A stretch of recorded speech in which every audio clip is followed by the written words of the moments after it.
sinyal-sinyal yang dikeluarkan oleh kedua elit partai lah begitu. Ya, kedua elit partai kemarin di pelantikan ya. Bahkan Pak Gub sendiri mengatakan Nasdem kalau bisa dari nasional sampai daerah akan berkoalisi dengan PKS. Ya, saya kira ini angin segar buat kedua partai begitu untuk membangun koalisi terutama di Provinsi Nusa Tenggara Barat.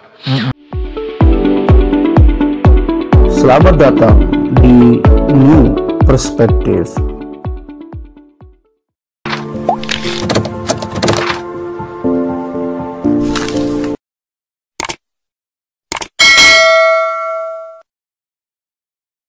Kembali lagi di News Perspektif.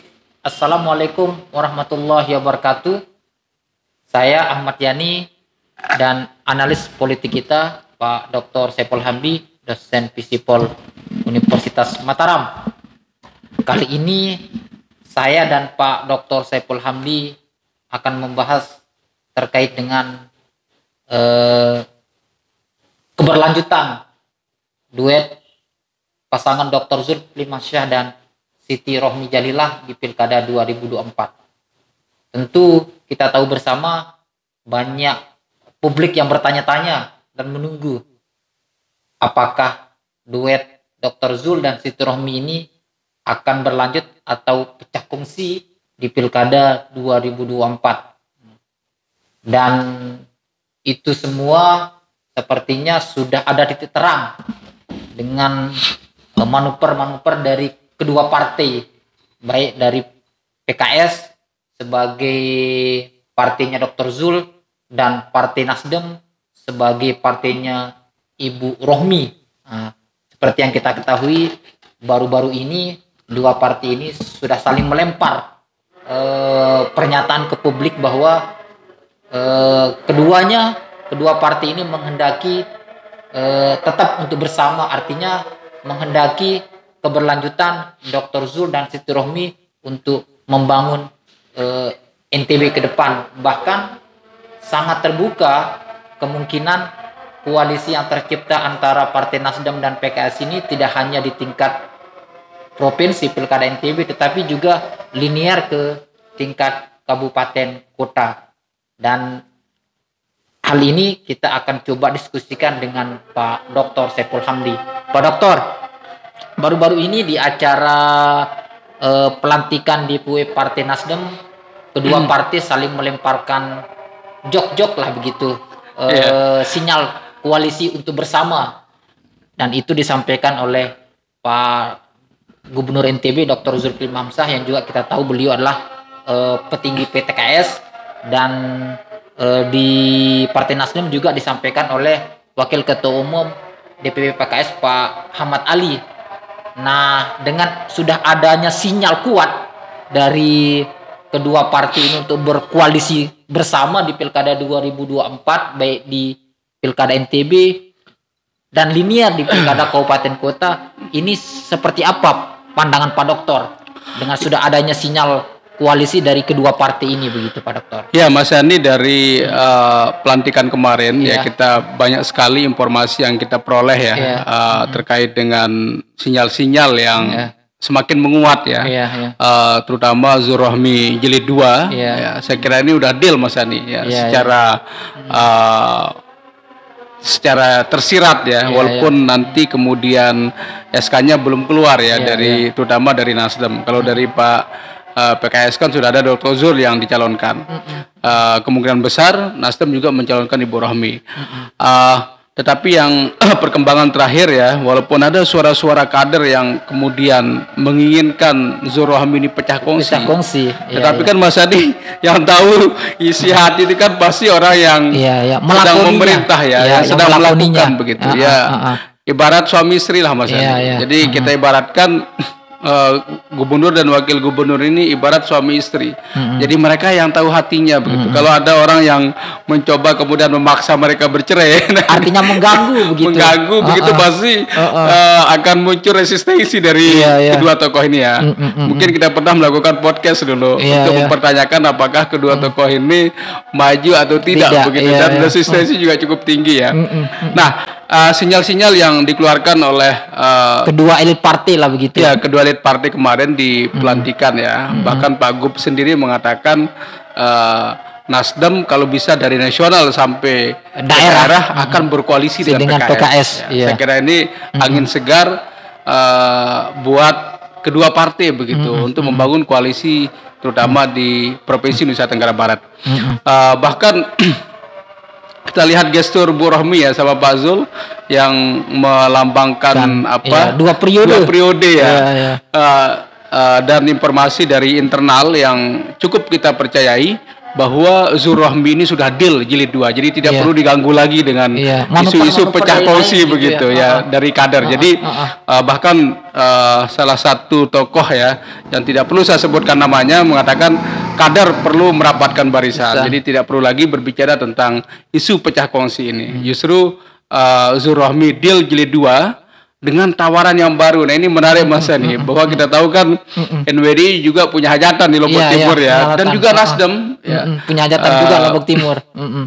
Bagaimana kemudian Pak Rumaksi dan Pak Jamaludin dicalonkan oleh Partai Nasdem dan NWDI. Nah kita tahu kendala terbesar mereka untuk memenangkan pilkada itu salah satunya adalah tidak adanya linearitas dukungan partai ya. Ketika misalkan PKS mendukung calon lain di kabupaten ini, saya kira menjadi tantangan terbesar Mas Yani. Karena kita tahu kalau kedua lembaga, kedua organisasi ini bisa berkolaborasi, ini saya kira sangat tidak sulit lah kemudian meraih kursi Lotim 1 itu. Artinya bahwa ini informasi yang kita peroleh. Deal yang dilakukan oleh teman-teman Nasdem dan NWDI ini, kalau Zul Rohmi mau maju jilid 2, PKS juga akan mendukung Lombok Timur. Artinya bahwa kader-kader PKS yang kemudian digadang-gadang maju di Lombok Timur, sepertinya tidak akan terjadi Mas Yani. Jadi itu yang kita dengar ya dari informasi yang cukup valid dari teman-teman tokoh-tokoh NWDI. Nah, Bang, seperti yang tadi Abang katakan, informasi yang kita peroleh bahwa ketika paket Zul Rohmi ini deal di tingkat pilkada provinsi, dan konsekuensinya adalah dampaknya adalah untuk linearitas di tingkat kabupaten, artinya harus seirama juga di pilkada kabupaten begitu. Sedangkan kita tahu sendiri NWDI misalnya di Lombok Timur ini sudah menetapkan paket Jamaludin dan Rumaksi dan Jamaludin. Nah, kira-kira kalau seandainya elit PKS memutuskan bahwa PKS berkoalisi dengan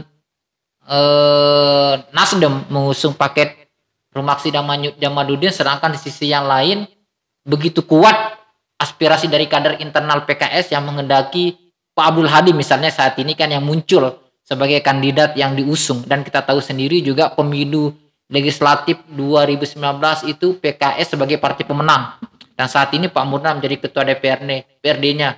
Apakah nanti tidak akan memunculkan resistensi dari kader PKS di internal begitu, artinya penolakan lah begitu supaya kader PKS tidak maju di pilkada Lombok Timur tetapi mendukung pasangan ini begitu Bang? Ya Mas Hani, kita tahu PKS ini partai yang sangat taat pada komando pusat ya. Walaupun misalkan ada dinamika, ada kontestasi, ada persaingan di internal maupun ada intervensi dari eksternal begitu. Ketika kemudian DPP memutuskan, maka semua kader partai harus mengikuti Mas Hani. Samina wa ta'na. Misalkan sementara ini kan Pak Abdul Hadi yang kemudian digadang-gadang menjadi calon dari Bupati, PKS di Lombok Timur. Nah, seandainya kemudian peta ini berubah ya, kalau kita lihat hasil kesepakatan antara PKS dengan Nasdem, di mana Nasdem siap mendukung Rohmi jilid 2, tetapi Lombok Timur juga PKS harus mendukung demi kesuksesan kedua calon ini Mas Yani. Saya kira ya memang harus ada yang dikorbankan. Tidak bisa kemudian semua ingin semuanya diraih begitu semua dipasang. Ya kader-kader mungkin harus legowo, ya mungkin ada posisi-posisi lain yang entah itu menjadi calon anggota DPR RI ataupun menjadi calon anggota DPD. Tetapi Mas Yani, catatan kita di sini bahwa koalisi ini tentunya memiliki pengaruh besar nanti untuk kemenangan calon yang ada.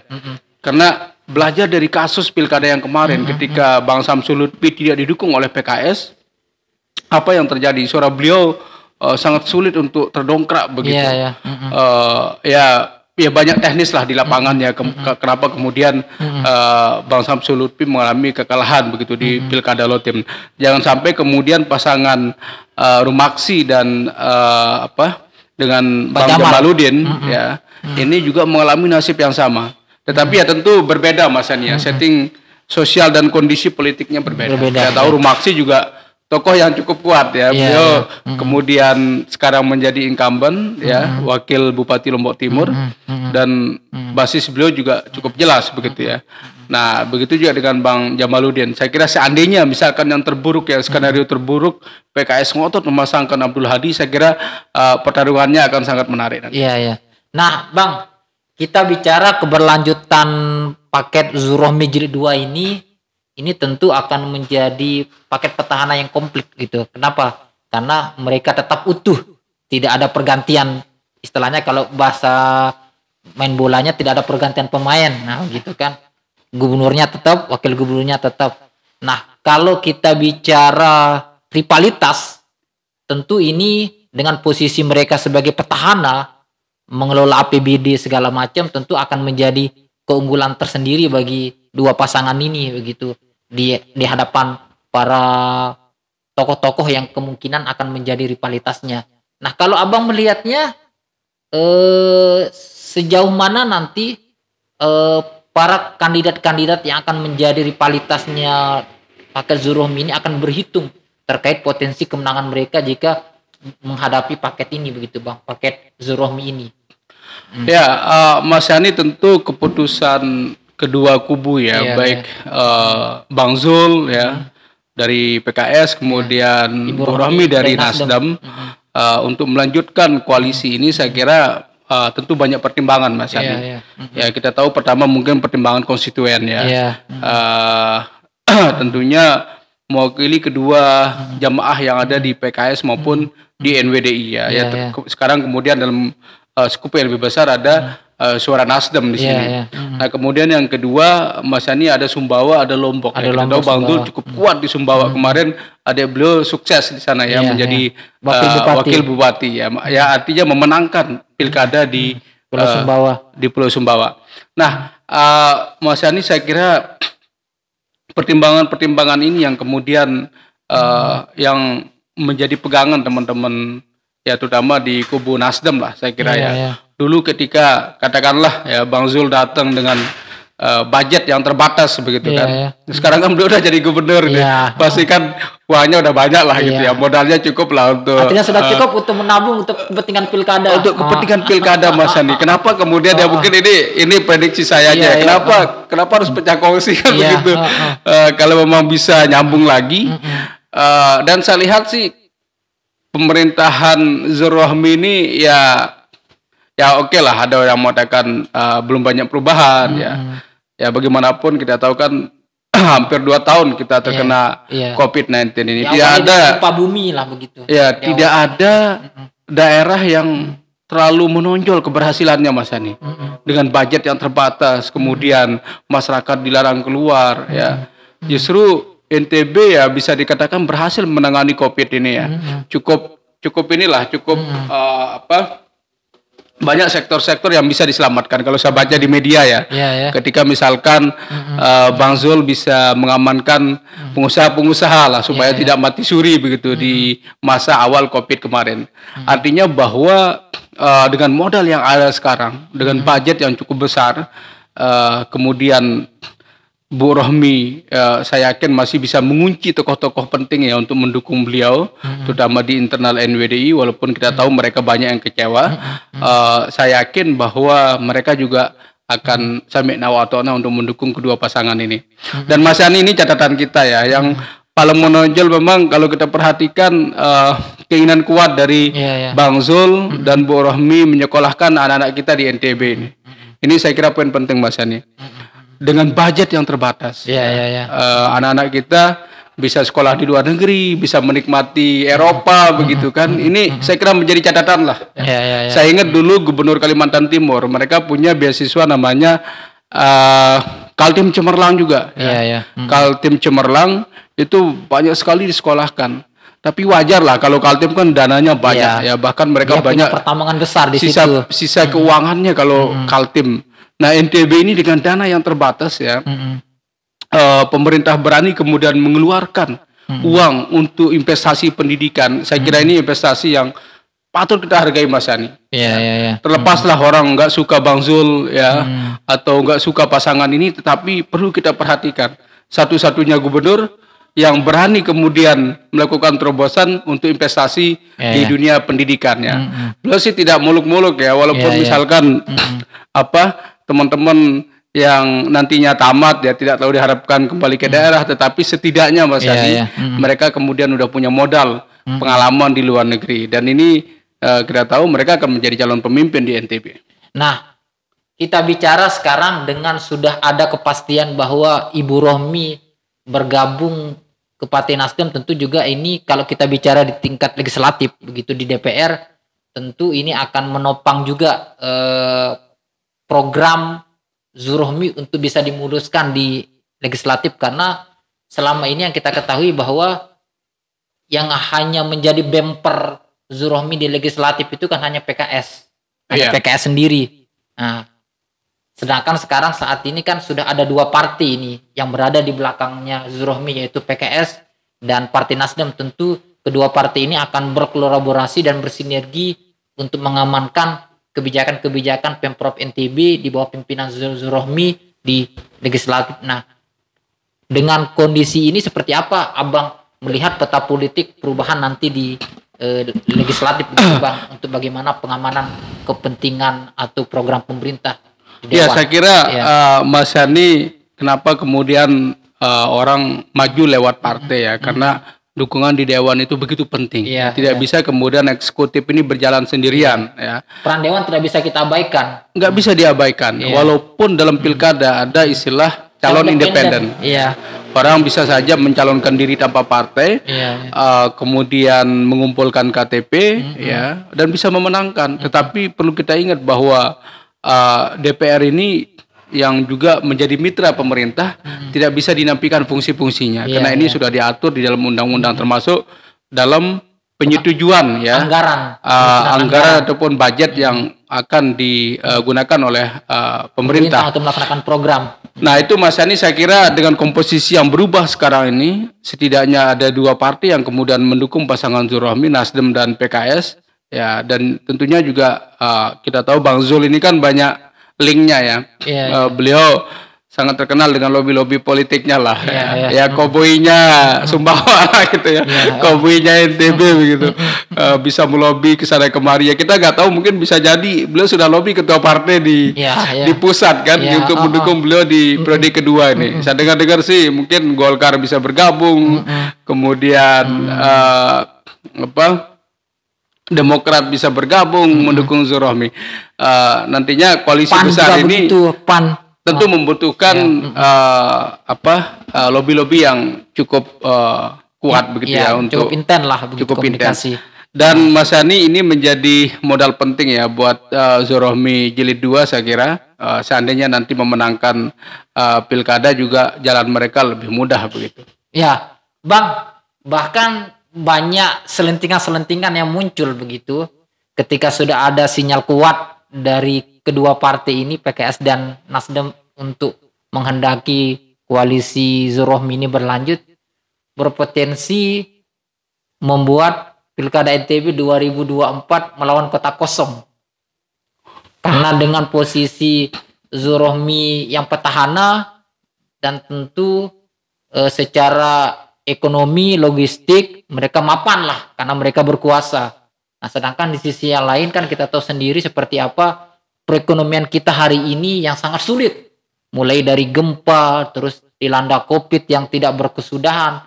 Tentu ini juga akan membuat sedikit tidak banyak kandidat-kandidat di luar petahana yang kesulitan untuk mencari logistik untuk pemenangan pilkada.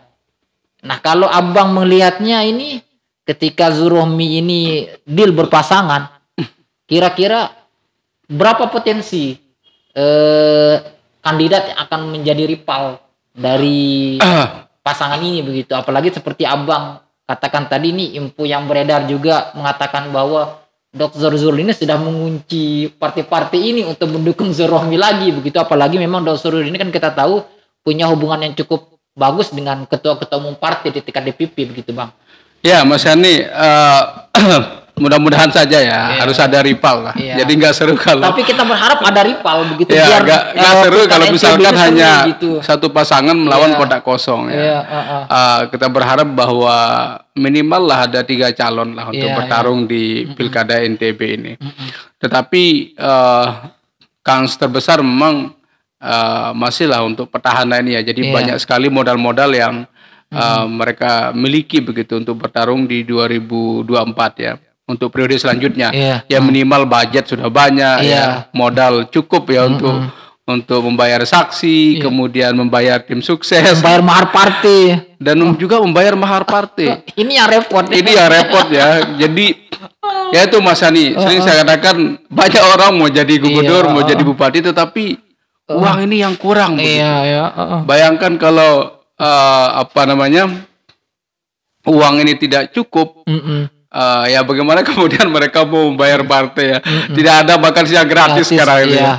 Ya, dengar-dengar sih infonya Bang Zul mengunci beberapa partai. Tapi kita lihatlah ini kan belum ada informasi yang valid ya. Berapa partai yang kemudian mendukung pasangan Zul Rohmi ini. Tapi setidaknya ketika kemudian partai-partai ini memberikan dukungan, ya mudah-mudahan